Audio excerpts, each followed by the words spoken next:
संगमनेर नगर परिषद निवडणुकीच्या रणधुमाळीत संगमनेर शहरातून एक खळबळजनक घटना समोर आली आहे।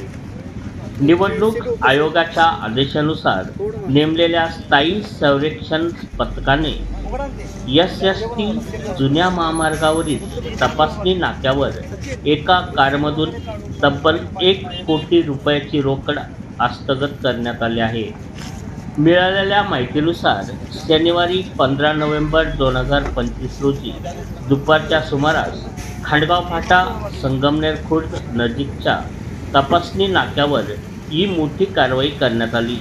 रायथेवाडीकडून संगमनेरच्या दिशेने येणाऱ्या स्विफ्ट डिझायर क्रमांक MH25 AS 8851 कारची तपासणी करत असताना पथकाला एका बॅगेत 500 रुपयाच्या नोटांच्या स्वरूपात असलेली 1 कोटी रुपयाची रोकड आढळून आली।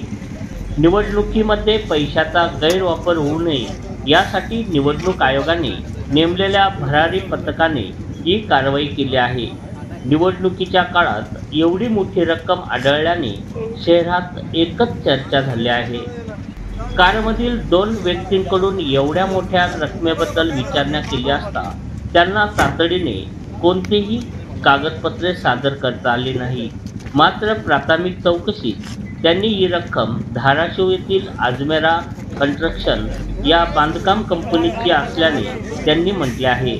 कंपनीचे काम जय साई कन्स्ट्रक्शन मार्फत सुरू असून निळवंडे धरणाच्या कालव्याचे कॅनॉल काम सुरू असल्याने ही रक्कम कामावरील मजुरांचा पगार आणि वाहनांसाठी डिझेल खरेदी करण्यासाठी घेऊन जात असल्याने चालकाने व त्यांच्या सहकार्याने